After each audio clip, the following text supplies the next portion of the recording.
것처럼 이 빌레몬서는 단 한 장으로 된 아주 짧은 편지입니다. 그리고 이 편지는 사도 바울이 개인적으로 빌레몬에게 발송한 사적인 편지입니다. 신약 성경의 맨 끝부분에 위치하고 있고 디도서와 히브리서 사이에 살짝 끼어져 있는 이 편지는 보통 이렇게 짧은 것 때문에 또는 사적인 편지라는 것 때문에 보통 사람들에게 좀 소홀하게 여겨지는 그런 경향이 있는 편지이기도 합니다. 대부분 다른 사도 바울의 서신은 그 길이도 길고 또 그리고 그 내용에 있어서도 기독교 교리나 또는 기독교 삶의 원리 같은 것들을 공적인 면에서 교회 앞에서 이렇게 설명해 나가는 편지이기 때문에 아주 중요하다고 생각하는 데 비해서 이 빌레몬서는 개인적인 입장에서 아주 사랑하는 후배에게 보낸 지극히 사적인 편지이기 때문에 아마도 사람들이 생각할 때 조금 덜 중요하게 조금 소홀하게 그렇게 여기는 경향이 있는 것이 아닌가 이렇게 예측해 볼 수가 있습니다. 이제 그럼에도 불구하고 이 빌레몬서를 가만히 들여다보면 그렇게 간단치는 않습니다. 이것이 짧다고 할지라도 또 그것이 개인적인 내용이라고 할지라도 그 중요성에 있어서 그리고 또 그 감동에 있어서 다른 어떤 성경책 못지않게 아주 중요합니다. 뿐만 아니라 사도 바울이 이 빌레몬서를 쓸 때 얼마나 정성껏 또 감동적으로 은혜롭게 잘 썼는지 모릅니다. 너무너무 잘 쓴 편지입니다. 여러분들도 이 빌레몬서를 한번 깊이 잘 읽어보시기를 바랍니다. 이 빌레몬서를 읽어보노라면 우리 그리스도인들이 어떻게 살아야 하는가, 우리가 따라가야 할 진정한 예수님의 사랑이 어떤 것인가, 우리 그리스도인이라고 하면 우리가 감당해야 할 진정한 용서가 무엇인가 하는 것을 알 수 있게 됩니다. 이 편지를 읽노라면 우리가 예수를 믿을 때 어떻게 믿어야 하는가, 또 분명히 예수님을 믿는 사람이라면 이렇게 우리의 삶이 변화되고 이렇게 우리의 삶이 완전히 새로워져야 되겠구나 하는 결단도 바라볼 수 있게 됩니다. 이 편지를 통해서 우리 믿는 사람이 다시 한번 큰 결단과 큰 도전을 받게 될 것이라고 분명히 믿습니다. 말씀드린 것처럼 이 편지는 사도 바울이 빌레몬에게 보낸 사적인 편지입니다. 그리고 이 빌레몬은 그 골로새 교회 안에서 모든 성도들에게 믿음에 있어서 그리고 그 행실에 있어서 그 사랑과 소망에 있어서 아주 좋은 평가를 받은 그런 성도, 그런 인물입니다. 사도 바울이 말하는 것을 보면 오늘 우리가 본문에서 읽었던 것처럼 이 빌레몬이라고 하는 사람은 온 교회에 다른 사람들에게 평안을 끼치는 사람입니다. 다른 사람에게 평안을 나누어 줍니다. 다른 사람들에게 늘 기쁨과 위로를 주는 사람이라고 칭찬합니다. 뿐만 아니라 사도 바울도 이 빌레몬을 통해서 큰 기쁨을 얻고 또 사역 가운데 큰 위로를 얻었다 이렇게 간증해 주고 있는 것입니다. 그렇습니다. 평안을 나누어 주는 사람, 다른 사람들에게 기쁨과 다른 사람들에게 위로를 나누어 주는 사람, 저와 여러분 모두가 그런 사람 되시기를 주님의 이름으로 축복합니다.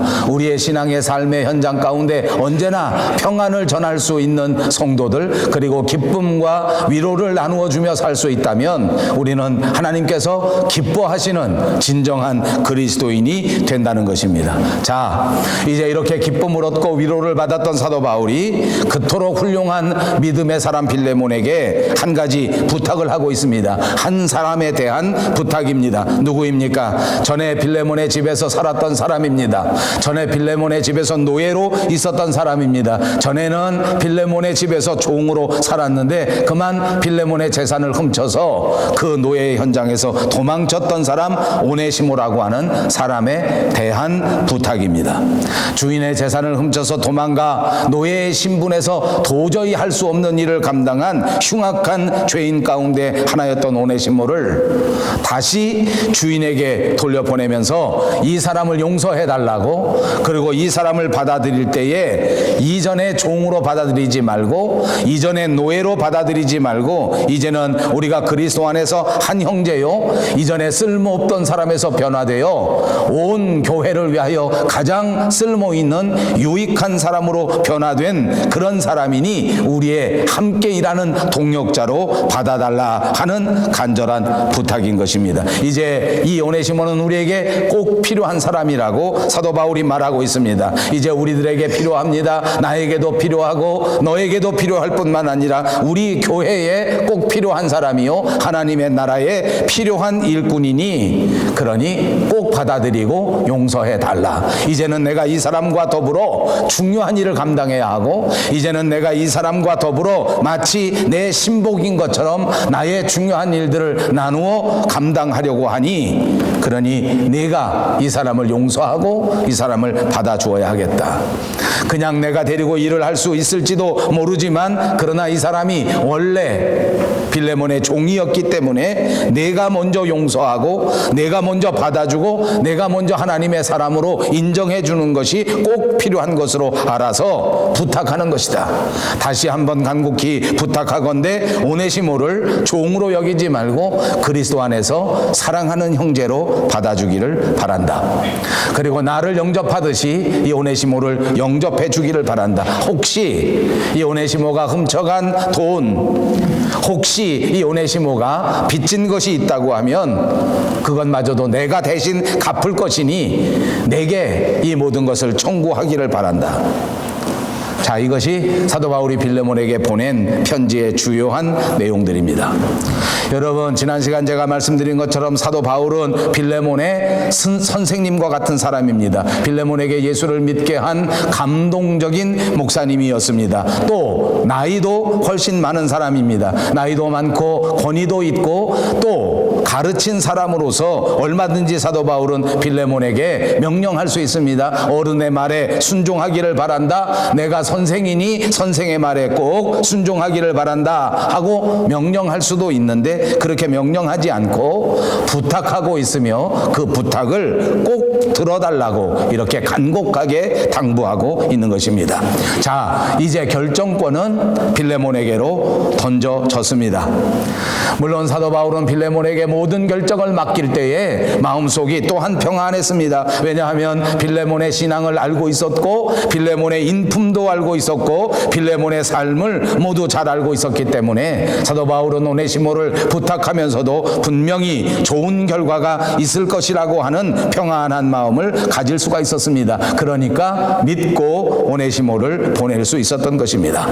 자, 여러분, 빌레몬은 이렇게 모든 교회에게 모든 사람들에게 칭찬을 받는 사람이었습니다. 사도 바울에게도 똑같이 믿음으로 인정받은 사람이었습니다. 그럼에도 불구하고 아무리 훌륭한 그리스도인이지만 아무리 너그러운 그리스도인이지만 그럼에도 불구하고 그는 또 역시 똑같은 사람입니다. 어떻게 감정이 없겠습니까? 자기에게 손해를 끼치고 도망가버린 노예, 그리고 나가서는 한마디 소식도 없었던 그 오네시모, 생각하면 생각할수록 괘씸하고 생각하면 생각할수록 서운할 수밖에 없지 않았겠습니까? 아무리 사도 바울의 부탁이라고 할지라도 마음이 편안하지 못하고 몹시 불편했을 것이다 라고 생각해 볼 수가 있습니다. 자, 이렇게 불편한 사람, 이렇게 생각하기도 싫은 사람, 어딘가 괘씸한 사람이 자기 집으로 다시 돌아온 것입니다. 그런데 돌아올 때 자기가 마음속에 가장 존경하는 사도 바울의 편지를 들고 함께 돌아온 것입니다. 사도 바울이 이 사람에 대해서 다른 곳에 기록한 골로새서 4장 9절에 보면 오네시모라고 하는 사람은 결국 두기고라고 하는 사람과 더불어 골로새 교회를 위하여 큰 일을 감당하는 일꾼으로 등장합니다. 그렇게 등장하는 것을 보니까 아마도 이 오네시모는 분명히 빌레몬에게 용서를 받았다는 것을 반증하고 있습니다. 자, 이 오네시모라고 하는 사람을 생각해 보십시오. 이 오네시모는 사도 바울이라고 하는 사람을 만나 드디어 새로운 인생을 시작하게 되었습니다. 이전까지 도망자요, 이전까지 노예의 삶을 살았지만 이제 바울을 통하여 새로운 인생, 하나님의 사람, 그리스도의 일꾼으로서의 인생을 시작하게 된 것입니다. 그는 그리스도를 만났습니다. 그는 예수님을 만났습니다. 그는 그의 삶에 완전한 변화가 이루어진 사람이었습니다.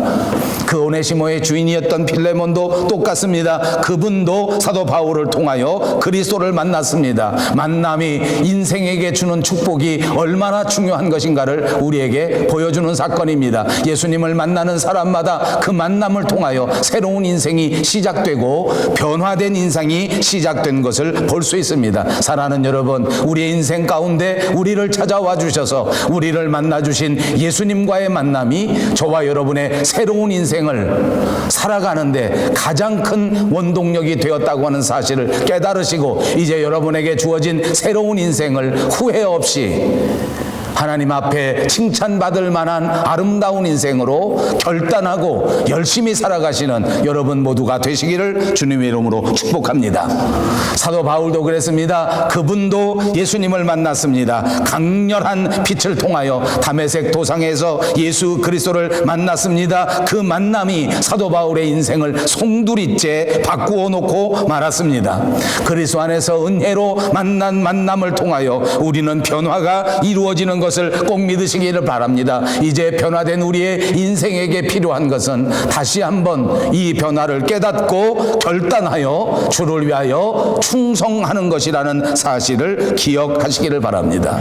그렇습니다. 만남은 우리에게 결단을 요구합니다. 복음은 저와 여러분에게 새로운 결단을 요구하고 있습니다. 오늘 주님은 저와 여러분에게 분명한 새로운 결단을 요구하고 계시는 것입니다.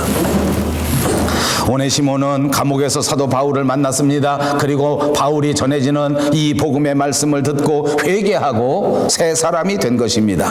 주인의 집에서 재물을 훔쳐 도망 나온 그 노예의 삶을 살았던 것, 이런 것들이 다 주마등처럼 떠오릅니다. 지금까지 살아왔던 그 모든 인생이 복음 안에서 비추어 볼 수 있는 기회를 얻게 되었습니다. 그리고 보니 이 복음 안에서, 이 십자가 안에서 오네시모의 삶은 그야말로 쓸모없는 인생이요, 그야말로 헛된 것이라고 하는 사실을 분명하게 깨달았습니다. 나를 위하여 대신 십자가를 짊어지신 예수님의 은혜가 없었다면 나는 이 세상에 먼지와 같은 존재였구나. 주님께서 나를 위하여 대신 십자가를 지심으로써 나는 이제 드디어 가치 있는 인생, 새로운 인생으로 변화되었구나. 나는 이제 하나님의 아들이 되었구나 하는 분명한 깨달음을 얻게 된 것입니다. 여러분, 성경에 보십시오. 사도 바울은 이 오네시모를 가리켜 내가 감옥에서 낳은 아들이라 라고 말했습니다. 여러분, 저와 여러분은 누구의 아들입니까? 우리는 십자가 위에서 피 흘려주신 예수 그리스도의 아들이 된 것입니다. 이제 예수님의 피 공로로 말미암아 우리는 영광스러운 하나님의 아들이요 하나님의 딸이 된 것을 꼭 믿으시기를 바랍니다. 이제 하나님의 아들로서의 결단이 필요합니다. 이제 하나님의 딸로서의 분명한 결단이 필요합니다. 주님을 만나기 전에 오네시모는 종이었습니다. 노예였습니다. 주님을 만나기 전에 오네시모는 그냥 노예였지만 그 노예 가운데에서도 아무 쓸모없는 무익한 사람이었습니다. 날마다 눈을 뜨면 신세 타령을 합니다. 날마다 눈을 뜨면 피해의식에 사로잡혀 살아갑니다. 날마다 하루하루 순간마다 불평이 없이 산 적이 없었습니다. 내 처지가 불행하고 내 처지가 나쁘다고 생각했기 때문에 그는 틈을 타서 도망갈 수밖에 없었습니다. 자기가 견딜 수 없다고 생각했기 때문에 주인의 집에서 도망갑니다. 그냥 가지 아니하고 주인의 재산을 도둑질해서 도망갑니다. 언제나 자기 신분에서 벗어나는 것이 소원이었던 사람입니다. 어떻게 하든지 자기 집에서 벗어나는 것이 소원이었던 사람입니다. 그래서 그는 그 소원을 따라 자유를 찾아 집에서 도망한 것입니다. 여러분, 그의 육신은 도망을 쳐서 자유를 얻은 것처럼 보여질지 모릅니다. 속박을 당하는 주인은 보이지 않기 때문에 그냥 자유를 얻은 것이 아닌가라고 착각할 수도 있습니다. 그러나 그 오네시모의 인생 가운데 이렇게 주인의 집에서 도망간 것으로는 결코 그 마음속에 자유를 얻지 못했습니다. 도둑질까지 하면서 빌레몬의 집에서 벗어나기는 하였지만 그것이 인생의 진정한 자유가 아니었단 말입니다. 오히려 도망가면서 마음속에는 더 큰 부담이 다가오게 됩니다. 이제는 노예도 모자라서 종도 모자라서 이제는 도망자라고 하는 또 다른 굴레를 쓰게 된 것입니다. 로마까지 도망갔습니다. 멀리 자기를 알아볼 수 있는 사람이 한 사람도 없는 곳으로 가자고 해서 그 멀리까지 갔는데 그곳에 간다고 해도 떳떳하게 자기 얼굴을 드러낼 수가 없었습니다. 어느 사람을 만나도 떳떳하게 자기 이름을 밝힐 수 없는 그야말로 막장 인생 그 자체였습니다. 그러다가 어느 날 사도 바울을 만났습니다. 어느 날 만난 이 오네시모가 만난 사도 바울은 그때 당시 감옥에 갇혀 있는 형편입니다. 다시 말하면 죄수입니다. 노예나 비슷합니다. 종이나 비슷하지 않습니까? 도망자나 비슷하지 않습니까? 감옥 속에 갇혀 있는 죄수의 신분임에도 불구하고 그의 얼굴에는 진정한 자유가 언제나 떠나지 않았습니다. 그의 마음 속에도 그의 말 속에도 그의 모든 생활 속에 하나님이 주시는 진짜 평화, 진짜 평강, 진짜 자유, 이것을 볼 수가 있었습니다. 오네시모는 생각합니다. 이 사람이 무엇인가 너무나 이상한 사람입니다. 도무지 감옥 속에 있는 사람으로서 어떻게 이렇게 평안한 얼굴을 할 수 있는가? 도대체 감옥에 갇힌 사람이 어떻게 이렇게 기쁨과 위로 속에서 소망 가운데 살아갈 수 있을까? 너무나 궁금했습니다. 너무나 궁금한 나머지 도대체 어떻게 이렇게 된 것인가를 알고 싶기까지 했습니다.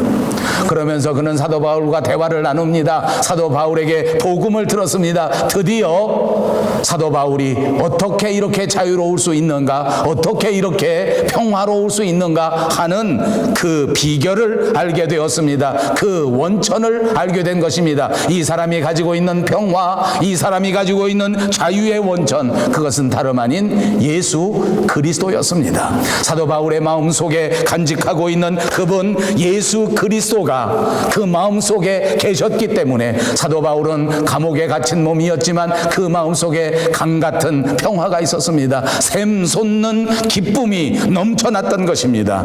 그렇습니다. 오네시모는 드디어 이 비결을 알았습니다. 그래서 오네시모는 사도 바울이 믿는 그분 예수님을 나의 구주로 영접하게 되었습니다.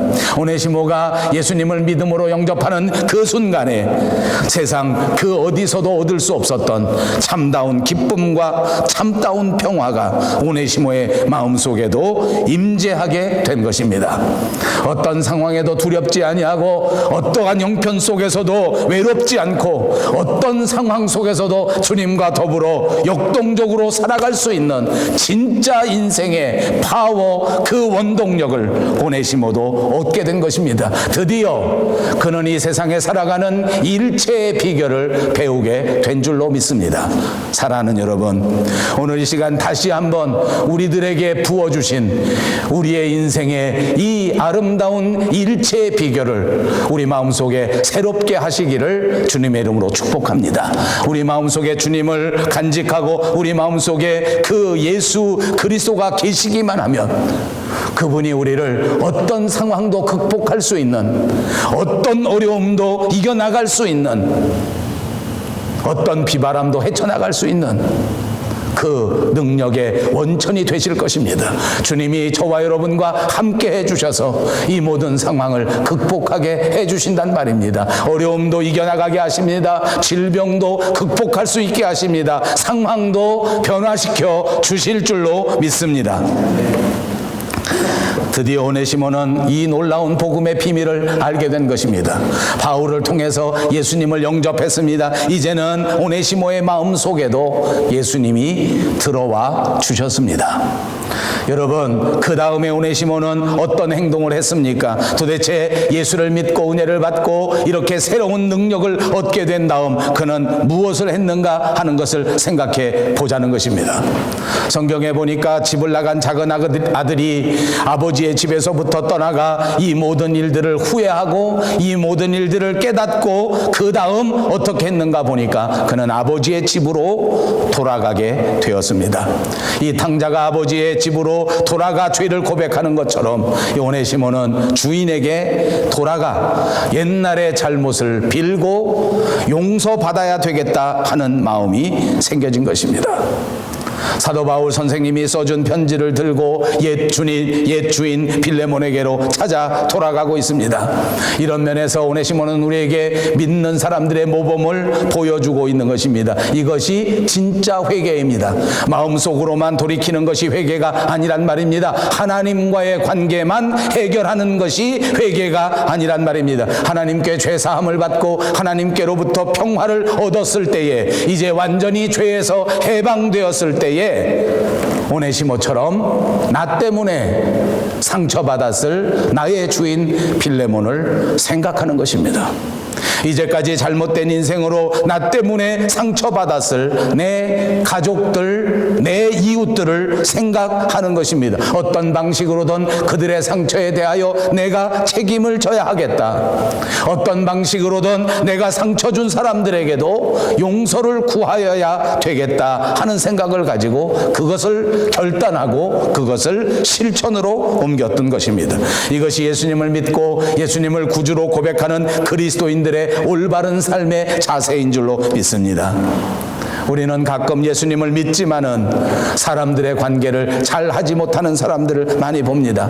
아니, 남들만 그런 것이 아니라 우리도 그렇습니다. 하나님 앞에는 회개하고 신실한 교인이 되었는데 여전히 사람들과의 관계를 잘 정리하지 못하는 것입니다.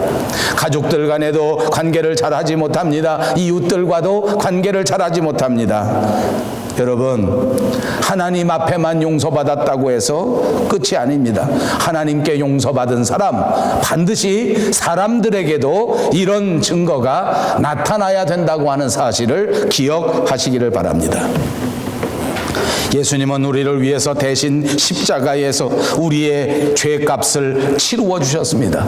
여러분, 예수님이 우리를 위하여 대신 십자가에 못 박혀 죽으신 일, 그것이 과연 그렇게 쉽고 그렇게 간단한 일이었겠는가 생각해 볼 수 있습니다. 하나님의 아들이신 예수님께서 그 높은 보좌를 다 버리시고 왜 세상에 오셨을까? 사람이 스스로는 결코 자기 죄에서 구원받을 수가 없고, 사람이 스스로는 결코 진정한 용서를 할 수 없었기 때문에 예수님이 땅에 오신 것입니다. 이 세상 사람으로는 그 어떤 선한 사람도, 그 어떤 완벽한 도덕으로도 완전한 사랑을 이룰 수 없고 완전한 용서를 이룰 수 없고 이런 것들을 실천할 수가 없는 것입니다. 모두가 다 불가능합니다. 모두가 다 절망입니다. 모두가 다 어두움 뿐입니다. 이런 세상에 예수 그리스도께서 이 땅에 오셔서 소망으로, 빛으로 채워주신 것입니다. 사람 스스로 해결할 수 없는 이 무거운 죄책감의 짐을 예수님이 짊어져 주시려고 오신 줄로 믿습니다. 그런데 하나님께서 이 모든 죄인들을 용서하시고 받아주신 것은 아무런 대가도 치르지 않고 되어진 일이 아닙니다. 하나님의 가장 사랑하시는 아들 독생자 예수 그리스도를 십자가의 제물로 내어주신 것입니다. 이것이 어떻게 거저된 것이겠습니까? 이것이 어떻게 그냥 저절로 된 용서, 저절로 된 화해라고 말할 수 있겠습니까? 아들을 죄인에게 넘겨주신 사랑입니다. 아들을 죄인에게 대가로 치루어 주신 이 놀라운 용서의 복음을 결코 쉽게 생각하지 마시기를 바랍니다. 결코 소홀하게 여기지 마시기 바랍니다. 헐값으로 취급하지 말기를 바랍니다. 우리는 죄인으로서 값을 치룰 수밖에 없는 존재이지만 예수님은 아무 죄도 없으신데도 불구하고 십자가에서 우리 때문에 대신 죄값을 치르셨습니다. 그래서 이제 우리는 예수님 덕분에 다시는 똑같은 방식으로는 죄값을 치르지 않아도 됩니다. 그러나 이제 우리가 주어진 다른 과제가 있습니다.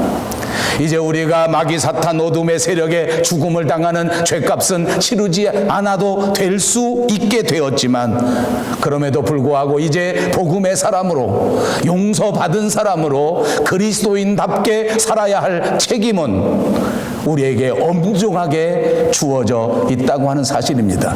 달라져야 합니다. 용서받은 사람답게 용서하면서 살아야 한단 말입니다. 사랑받은 사람답게 사랑하면서 살아가는 여러분들이 되어야 된다는 말씀입니다. 주님이 우리를 위하여 형벌을 받으셨다, 주님이 우리를 위하여 십자가를 지셨다 하는 사실을 잊지 마시고 기억하셔서, 우리는 우리 사람들을 위하여, 다른 사람들을 위하여, 가족을 위하여, 교회를 위하여 우리가 희생하고 양보하고 섬기는 사람이 되어야 한다.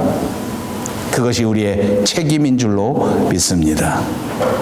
그렇습니다. 오네시모는 돌아갑니다. 사도 바울의 편지를 들었습니다. 그때 당시에 노예라고 하는 것은 도망치다가 붙들리면 그것은 주인이 마음먹기에 따라서 죽여버릴 수도 있습니다. 오늘 오네시모는 돌아갈 때에 다시 주인에게 가면서 그런 각오를 할 수밖에 없습니다. 만약 주인에게 돌아가서 주인이 화를 풀지 않으면, 주인이 용서해 주지 않으면 그는 죽을 수밖에 없는 겁니다. 두려움이 왜 없었겠습니까? 가는 도중에 그만 다시 도망갈 수밖에 없는 그런 상황이기도 합니다. 그런데 여러분, 여기 보니까 사도 바울도 이 오네시모를 빌레몬에게 보낼 때 빌레몬의 인격을 믿고 빌레몬이 용서해 줄 것을 믿고 보낸 것 같습니다. 오네시모는 어떻습니까? 사도 바울의 편지를 들고 가면서 사도 바울의 마음을 믿었습니다. 사도 바울의 놀라우신 편지를 믿었습니다. 그러므로 이 편지를 들고 가면 빌레몬과 용서와 화해가 이루어질 수 있다고 믿지 않았습니까? 저는 이 대목을 보면서 이런 생각을 갖습니다. 우리가 살아가는 인간 사회에 예수 그리스도가 임재하시면 드디어 믿음이 생겨질 수 있구나. 오늘 우리 현대인들의 문제는 무엇입니까? 믿음이 사라진 것입니다. 가족들 간에도 신뢰가 무너져 버렸습니다. 교회 안에도 믿음이 무너졌습니다. 국가 안에 정치 지도자들과 국민들 사이의 신뢰는 그만 조각조각 다 깨져버리고 말았습니다. 오늘 이 사회에 가장 필요한 것은 믿음입니다. 다시 믿음이 회복되지 않고는 우리가 다시 살아갈 수가 없는 그런 형편입니다.